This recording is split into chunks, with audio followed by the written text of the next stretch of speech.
Professor Dr. P.L. Dharma is joining us today on screen on today's Appreciative Inquiry series. The series of Appreciative Inquiry is based on the behavioral science of Appreciative Inquiry originated at National Training Laboratory, America. Appreciative Inquiry says, when you keep on identifying mistakes and resolving problems, you can only maintain the status quo. If you want to achieve something, you should do something else, and that is based on your strength. Whether you are an individual or a society or a family or a city or a nation, you have to look upon your own strength. For a city, it is the strength of the people of the city, the human capital. As Professor P.L. Dharma joined us today on screen, before he joins us, let us hear about him from the students. ಎಲ್ಲರಿಗೂ ನಮಸ್ಕಾರ. ನಾನಿಂದು professor P.L. ಧರ್ಮ sir ಇವರ ಬಗ್ಗೆ ಒಂದೆರಡು ಮಾತುಗಳನ್ನು ಹೇಳಲು ನಿಮ್ಮ ಮುಂದೆ ಬಂದಿದ್ದೇನೆ ಸ್ನೇಹಿತರೆ. Professor P.L. ಧರ್ಮ ಸರ್ ಇವರು ಮಂಗಳೂರು ವಿಶ್ವವಿದ್ಯಾನಿಲಯದ ಡಿಪಾರ್ಟ್ಮೆಂಟ್ ಆಫ್ ಪೊಲಿಟಿಕಲ್ ಸೈನ್ಸ್ನ ಪ್ರೊಫೆಸರ್ ಆಗಿ ಕೆಲಸವನ್ನು ನಿರ್ವಹಿಸ್ತಾ ಇದ್ದಾರೆ. ಈ ಹಿಂದೆ ಮಂಗಳೂರು ವಿಶ್ವವಿದ್ಯಾನಿಲಯದ ಪರೀಕ್ಷಾಂಗ ಕುಲಸಚಿವರಾಗಿ ಕೆಲಸವನ್ನು ನಿರ್ವಹಿಸ್ತಾ ಇದ್ದಂಥವರು. ಅವರು ಪರೀಕ್ಷಾಂಗ ಕುಲಸಚಿವರಾಗಿರುವಂತಹ ಸಂದರ್ಭದಲ್ಲಿ ಅವರ ಒಂದು ಕಾರ್ಯವೈಖರಿಯಿಂದ ಎಲ್ಲರಿಂದ ಪ್ರಶಂಸೆಗೆ ಪಾತ್ರರಾದವರು. ವಿದ್ಯಾರ್ಥಿಗಳ ಯಾವುದೇ ರೀತಿಯ ಸಮಸ್ಯೆಗಳಿರ್ಬೋದು, ಅಂದರೆ ಪರೀಕ್ಷೆಗೆ ಸಂಬಂಧಪಟ್ಟಂತಹ ಸಮಸ್ಯೆಗಳಿರ್ಬೋದು, ಪರೀಕ್ಷಾ ಶುಲ್ಕಕ್ಕೆ ಸಂಬಂಧಪಟ್ಟಂತಹ ಸಮಸ್ಯೆಗಳಿರಬಹುದು, ಮಾರ್ಕಾಡಿಗೆ ಸಂಬಂಧಪಟ್ಟಂತಹ ಸಮಸ್ಯೆಗಳಿರ್ಬೋದು, ಇಂತಹ ಒಂದು ಸಮಸ್ಯೆಗಳನ್ನು ತಗೊಂಡು ಒಬ್ಬ ವಿದ್ಯಾರ್ಥಿ ಅವರ ಮುಂದೆ ಹೋದರೆ ಅದಕ್ಕೆ ಸರಿಯಾದಂತಹ ಮಾಹಿತಿಗಳನ್ನು ನೀಡಿ ಅದನ್ನು ಬಗೆಹರಿಸುವಲ್ಲಿ ಪರಿಶ್ರಮಿಸ್ತಾ ಇದ್ದಂತಹ ವ್ಯಕ್ತಿತ್ವ ಪ್ರೊಫೆಸರ್ P.L. ಧರ್ಮ ಸರ್ ಇವರದ್ದು. ಜೀವ ವಿಕಾಸದ ಅತಿ ದೀರ್ಘ ಪಥದಲ್ಲಿ ತನ್ನೆಲ್ಲ ಪ್ರತಿಸ್ಪರ್ಧಿಗಳನ್ನು ತಲೆಮೆಟ್ಟಿ ನಿಂತವನು ಮಾನವ. ಇತರ ಜೀವಿಗಳಿಗೆ ಅಲಭ್ಯವಾದ ಮತ್ತು ತನಗೆ ಮಾತ್ರ ದಕ್ಕಿದ ಚಿಂತನಾ ಶಕ್ತಿಯೇ ಮಾನವ ಪ್ರಗತಿಯ ಮೂಲಧನ. ಈ ಚಿಂತನೆಯ ಮಟ್ಟ ಎಲ್ಲ ಮನುಷ್ಯರಲ್ಲೂ ಒಂದೇ ರೀತಿ ಇರಲು ಸಾಧ್ಯವಿಲ್ಲ. ಅನೇಕರ ಚಿಂತನೆಗಳು ಒಂದು ವ್ಯಕ್ತಿನಿಷ್ಠ ಸುತ್ತಿನೊಳಗೆ ಸುತ್ತುತ್ತಾ ನಿಂತು ಬಿಡುತ್ತದೆ. ಕೆಲವೊಮ್ಮೆ ಮಾತ್ರ ಸಮಾಜದ ಪುಣ್ಯವೋ ಎಂಬಂತೆ ಕೆಲವರ ಚಿಂತನೆಗಳು ಸ್ವಕೇಂದ್ರದಿಂದ ಸಮಾಜದತ್ತ ವಿಸ್ತರಿಸಿ ಅಲ್ಲಿ ತಮ್ಮ ನೆಲೆಗಳನ್ನು ಕಂಡುಕೊಳ್ಳುತ್ತಾರೆ. ಅಂತಹ ವ್ಯಕ್ತಿತ್ವಗಳಲ್ಲಿ ನಮ್ಮ ಪ್ರೊಫೆಸರ್ P.L. ಧರ್ಮ ಸರ್ನ ವ್ಯಕ್ತಿತ್ವ ಕೂಡ ಒಂದು. ಮಂಗಳೂರು ವಿಶ್ವವಿದ್ಯಾನಿಲಯದ ಸಾಧನೆಯ ಕಿರೀಟಕ್ಕೆ ಹಲವಾರು ಕೊಡುಗೆಗಳನ್ನು ನೀಡಿದವರು ಪ್ರೊಫೆಸರ್ P.L. ಧರ್ಮ ಸರ್ ಇವರು. ಹಾಗೆ ಆಡಳಿತ ಕಚೇರಿಯಲ್ಲಿ ತನ್ನ ಒಂದು ಕೆಲಸ ಕಾರ್ಯದಿಂದ ಎಲ್ಲರ ಪ್ರಶಂಸೆಗೆ ಪಾತ್ರರಾದವರು. ಇವರ ಮುಂದಿನ ಭವಿಷ್ಯ ಜೀವನವು ಉಜ್ವಲವಾಗಲಿ. ಹಾಗೆಯೇ ಇವರ ಮುಂದಿನ ಎಲ್ಲ ಸಾಧನೆಗಳಿಗೆ ನಮ್ಮೆಲ್ಲರ ವಿದ್ಯಾರ್ಥಿ ಸ್ನೇಹಿತರ ಬೆಂಬಲ ಇರಲಿ ಎಂದು ಹೇಳುತ್ತಾ ನನ್ನ ಮಾತಿಗೆ ವಿರಾಮವನ್ನು ನೀಡುತ್ತಿದ್ದೇನೆ. Is the person with great generosity and a self-valued person. He communicates with the students and others with a full openness. He speaks with the student friendly, and he thinks every student as his old friends, and so he has a huge fan following in a university. Many of them doesn't know what Professor P.L. Dharma does on his spare time. He goes to the government schools located in and around the university. He encourages students in the studies and as well as the other activities. This interaction develop their personality, identify their strengths and weakness, and to develop their skills. Professor Dr. P.L. Dharma is loaded with lofty ideas and gets involved with people and organizations that are human-centric. He loves the nature and its abundance. Very supportive. He is understanding. He is approachable. Encouraging. He is thankful to the generations responsible for social transformation that had ensured human dignity to a large extent. He is very much concerned about the well-being of the fellow human being. What can he do for others, particularly the less privileged? He is his lookout always.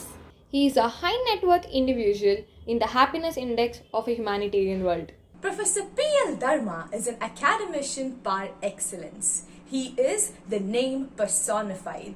Professor Dharma is very thrilled with his own life experiences. He is fascinated about the possibilities of human race in resolving the challenges individually and collectively. We are so thrilled to hear his experiences and cherish his wisdom about success and human responsibilities. Sir, thank you for joining us today.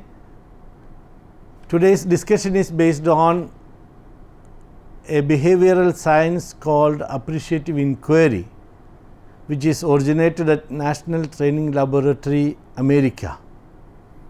Appreciative inquiry says, when we keep on resolving problems and correcting mistakes, we can only retain the status quo.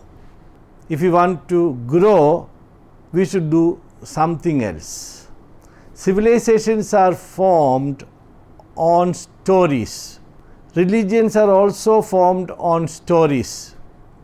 If there were no stories, there were no civilizations built.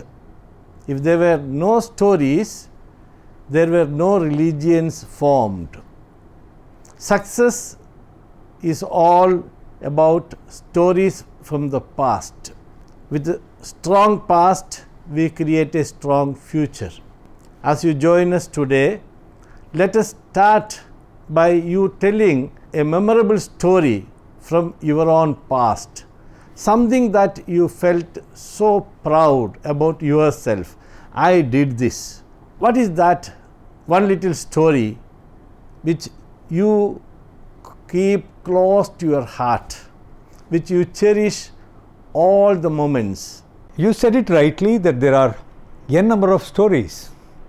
It's not basically a story, it's the real incident that has happened in my life. I completed my SSLC and I was not able to continue my studies. My parents, particularly my amma, said that she doesn't have money to send me, and then immediately I was looking for some opportunity. There was a tailor next in our village, and then he said, "Chalo, tomorrow onwards you come and then work with me." I almost went to a tailoring shop 6 months as a trainee, and 7th month onwards I started stitching. I was getting little money, very attractive, because at a young age you earn money and then you are satisfied. Your boss and then your guru appreciates your work, handiwork, hemming, and then stitching buttons, and then stitching the corners. Not a very risky job, but still those things that, by the end of the week I used to get little money, went and gave to amma. That's how I started. But suddenly some in the month of January or so, my maternal uncle, my mother's brother, he was an Air Force man, came on holidays and saw me doing this work and then blasted me left and right. And next June he said that you stop this and then go for your studies. That's how I came to Madikeri. It's almost about 70-80 kilometers away from my birthplace, and then I was made to stay in a hostel, and then that's absolutely, the story ends there. And then in PUC I'm the topper in the college. Ever since the college started, I was a topper. And then the college gave me some fellowship, scholarship. Passed my BA. It was very difficult for me, and with one pant and one shirt I passed my BA. Came to Mangalore, joined MA Political Science, first rank, and then I started living in Mangalore only. I don't want to tell it as a story, but I see that for entire family of mine, it's something very important to see that a poor family boy, working family, his parents were working in a estate, coffee estate, and then came to post graduation, got rank, and then immediately got an appointment in the post graduation itself, started teaching. I am the luckiest man blessed by the God from the place where I came from, and the only person I reached the post graduation as far as my memory goes. And then I thought I must do something very seriously. So whatever money, salary I got, I was returning that salary to a fellow family members of mine, because large number of people came from Tamil Nadu, Kerala, Mysore. They were all working in an estate as estate laborers under a feudal lord kind of, estate owners. And it was very difficult. The children were not going to school, and I started promoting this system where every child born has to learn something and it has to go to school. And going to school is a risky job, uniform, and then the slate. It was a slate, then not a laptop or whatever, slate, and then the slate stick and whatever. So I started providing them, and then now we have almost more than 200 students are educated, of my own people, of different caste and communities. That is another added advantage. Different caste and communities, 200 students have been placed one or the other way. And my sister helped me in getting about 8 to 9 people job in Bangalore, and I am satisfied because I am able to give education to 200 students till this date. That's not a story, but I just wanted to see whatever God has given to me, little was given to my fellow people there in the estate, who were basically the estate laborers. That's one important thing that I have to all the time remember. And always I thank God, because God gave me that mind to do that. And I have ever disclosed this to anyone but to you, because God says whatever you have done, whatever your right hand does, it should not be known to the left hand. But I maintained it till now, but since you wanted me to tell a story, and I converted it my real life, and then I'm in front of you. You have told us a wonderful story. It's so inspirational. Now tell us, sir, what made you to tell that story? See, generally what happens, people have this attitude of not remembering the past. Each one of us have to remember that we have a past which may not be equal to everyone. Our past is our treasure. You can be a good man, you can be a very polite, you can be absolutely a serious citizen, provided you connect yourself to your past. Most of us don't do that, because their past must be a mixed experience. But whatever may be your experience, the experience is with your parents, experience is with your birthplace, experience is with your life, your growing up stage. I therefore appeal each one of youngsters to see that they connect their life with their past. However bitter, however sweet, whatever they are, but they need to know how they have come forward in their life, because your experience is your guru. You can be what you are. You are what you are today is because of your past. So I appeal everyone that we need to have a past. Once you know that your past is also sometimes very, very problematic, your present and future also can be different. Because of your past, you can be arrogant. Because of your past experience, you can be also a good man, you can be a rogue, whatever.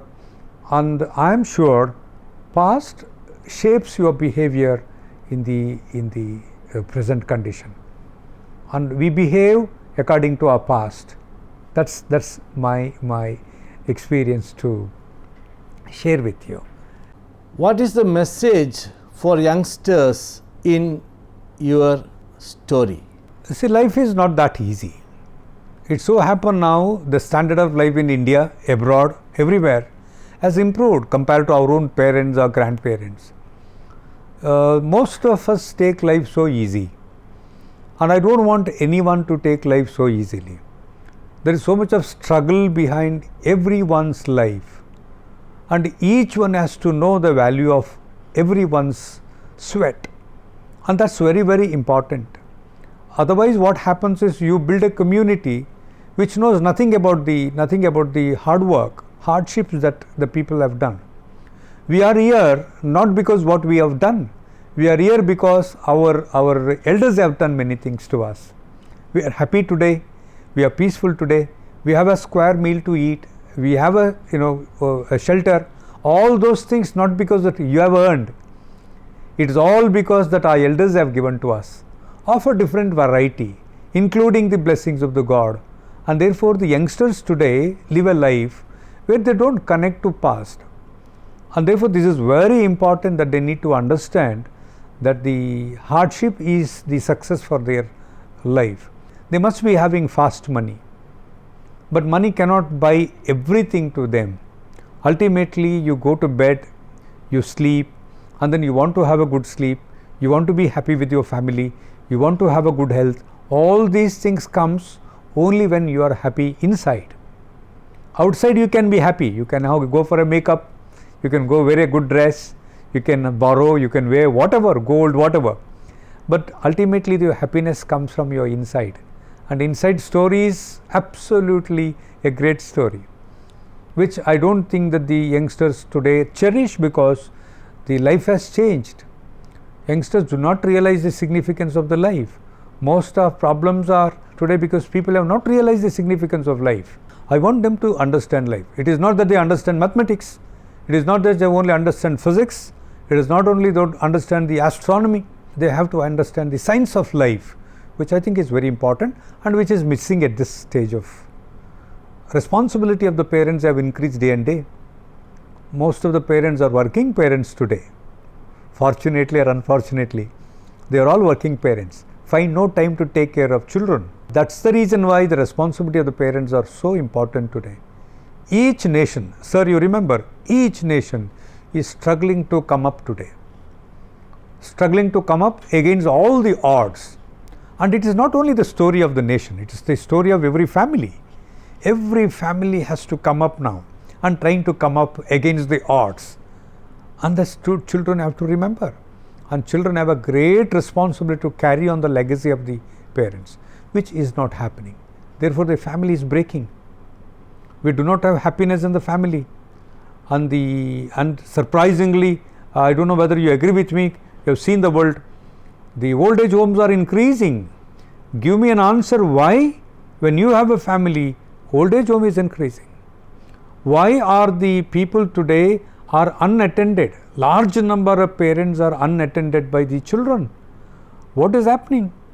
Therefore, I appeal through you that the children needs to be taught the values of the family, and the children have to understand the significance of the life as much as they understand the significance of mathematics and computer science today. Several topics are coming to my mind as I hear you talking wonderful stories and giving nice messages out of it. And I think I should take happiness as a topic for immediate discussion. You told about inner happiness and outer happiness. What are the difference between inner happiness and outer happiness? So one is material, the other one is absolutely spiritual. So inner happiness is something that you earn. You do your doings. You are enjoying the work that you are doing. You don't expect any rewards immediately. Today's work satisfies one individual in the world. You are happy. God blesses you. And you are able to transform one individual one day, and that makes you happy. And you are not disappointed because you always think positive. If somebody is not positively responding to you, you are not disappointed because you don't expect anybody. You are doing your karma and you are doing your duty, and expectations is zero. That's why you are happy. And your happiness is that you know you believe in your duty. You don't expect anything from anybody, and that's exactly the secret of your happiness. Supposing I or you expect me immediately a reward from me, which I don't return to you, immediately you get disappointed. The philosophy of life is that you work, you leave rest to the God. You work. There are large number of people to blame you, criticize you. Sir, there are. That's why we have a story, philosophy. Sometimes you need to hear from 1 ear. That's why God given you as 2 ears. Hear it from here and then just forget it. Let it go from the other side. Let it go from the other side.